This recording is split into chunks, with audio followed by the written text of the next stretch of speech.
It's a pleasure to be with you. I must admit I had a sleepless night. I think it's a jet lag is still setting in. But most importantly, the only time I can connect with my wife is 3 o'clock in the morning.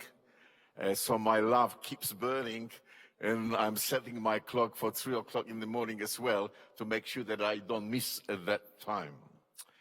Before I'll take you through that short devotional today, I would like to make a couple of acknowledgements.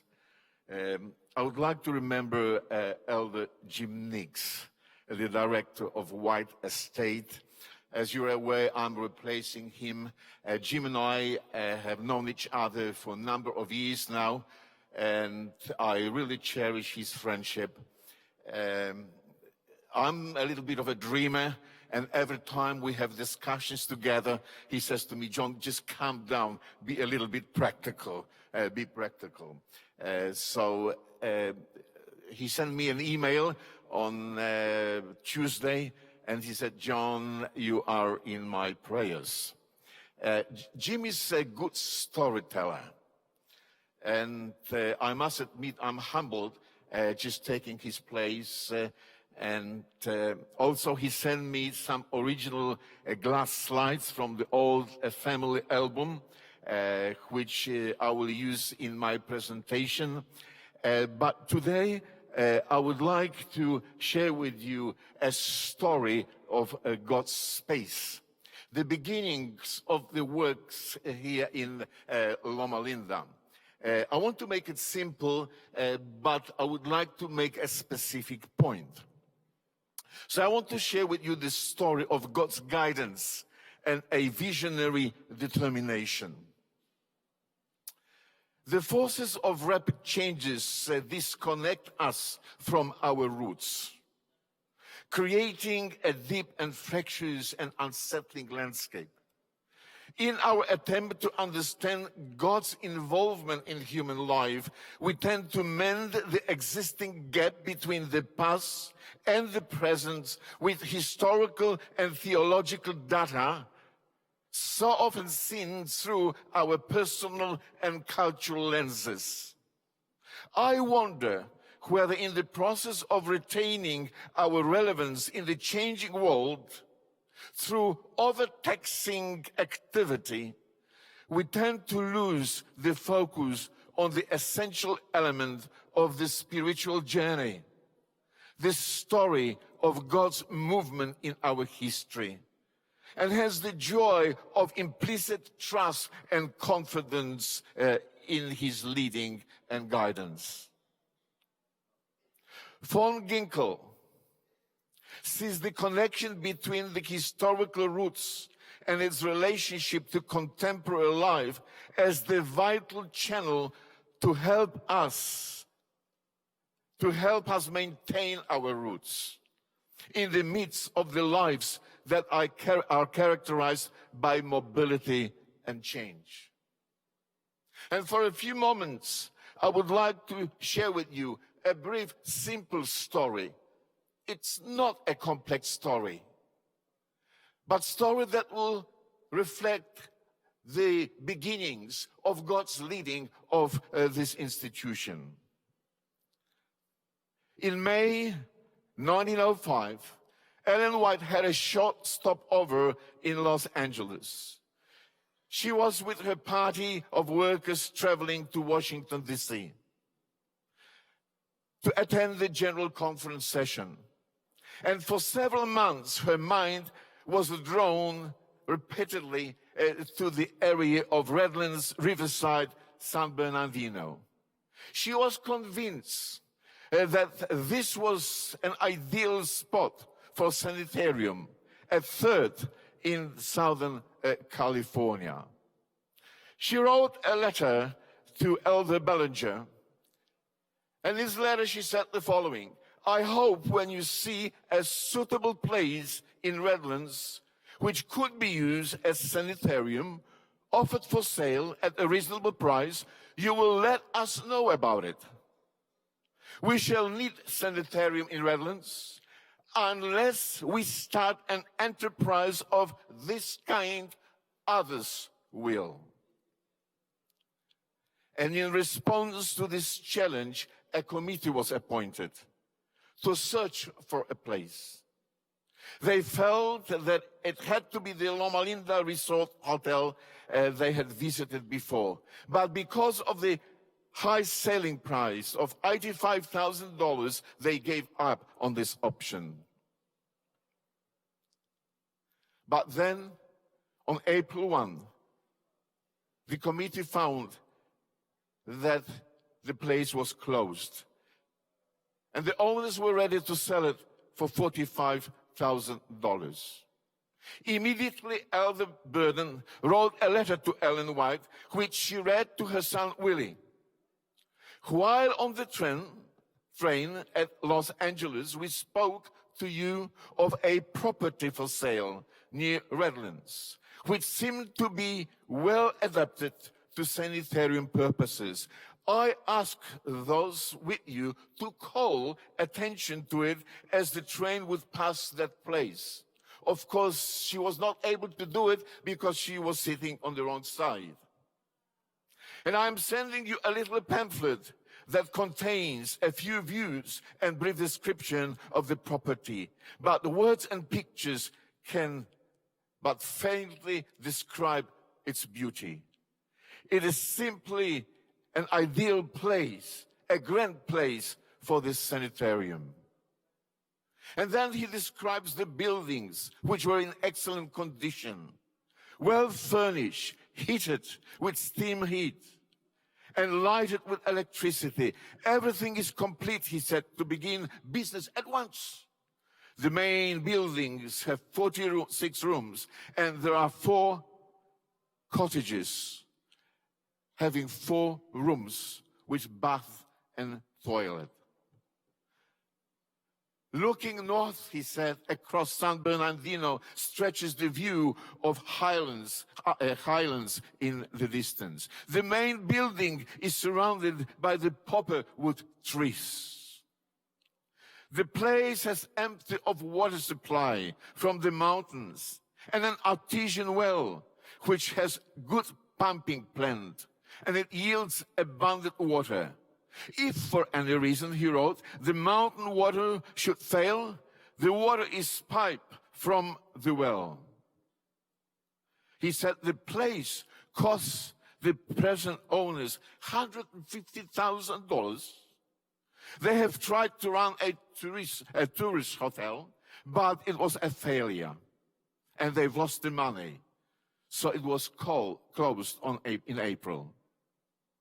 The stakeholders are financially embarrassed and have ordered the property to be sold for $40,000. The furniture is worth about $12,000, and they have only used it for a couple of years. And then he suggests that a couple of us went to see the place today, and we're so deeply impressed that this is the place which the Lord has shown you, near Redlands and Riverside, in which the sanitarium should be carried on. And what he said is quite interesting. The question is, what shall we do? We must act at once, for the company is anxious to sell it, and there are others who want it as well. There were some underlying challenges. Ellen White and other leaders were across the continent in Washington, involved in GC conference. The Southern California conference was in financial debt. The General Conference was facing financial problems. And I'm fascinated by Ellen White's response. It was so decisive. We must take action at once. As she was sharing the story with her son Willie, she looked at him and she said, Willie, do as I asked. He said, Mother, I usually do. Then came the request, please hear me out. I want you to send not a letter, a telegram to Elder Burden to secure the property at once. As Willie was leaving, she made sure to tell him that he needs to send the telegram at once. On Friday, Willie sent a telegram, but on Sunday, Ellen White wrote a letter to Elder Burden. And she said the following: "Your letter has just been read. I had no sooner finished reading it than I said, I will consult no one, for I have no question at all about the matter. I advise Willie to send you a telegram without spending time to ask for advice of the brethren. Secure the property by all means so that it can be held. And then obtain the money so you can make sufficient payments to hold the price. This is the very property that we ought to have. Do not delay, for it is just what is needed."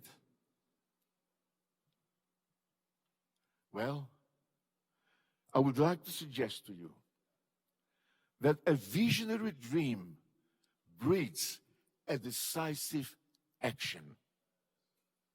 Once you step into God's space, something happens. Your vision enlarges.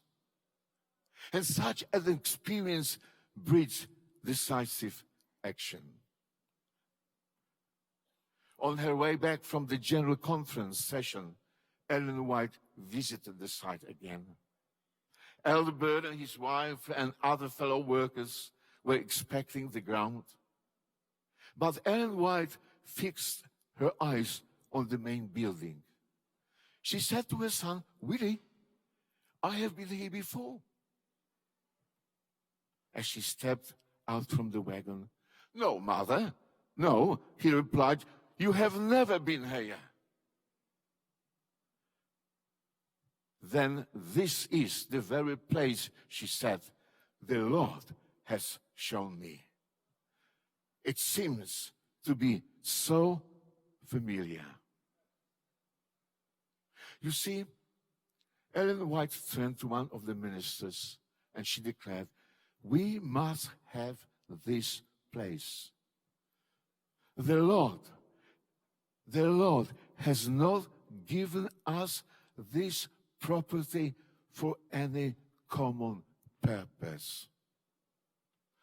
May I suggest that when you step into God's space, God has a dream, God has a passion, and God challenges us to recapture this dream.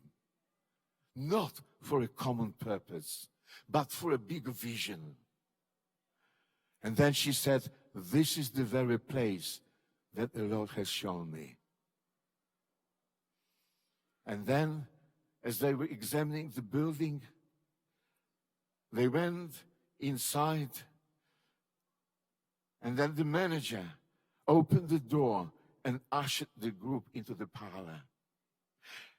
Everyone was waiting eagerly, wanting to hear what would this lady say. And you know, she spoke about the work of the true medical missionary.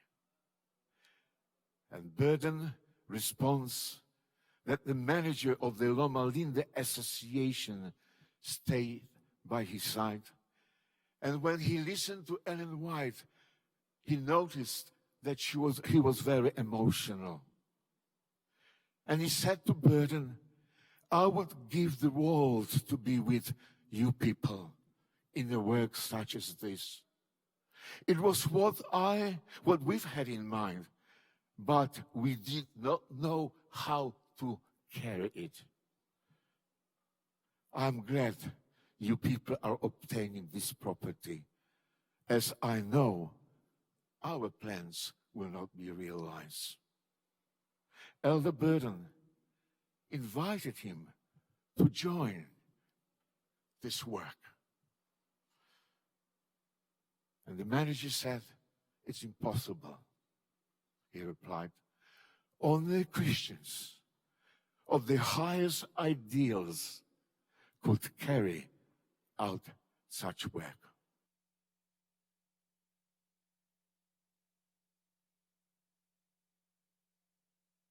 By God's patient guidance, generates decisiveness of action, and it draws attention to the passion of God's heart.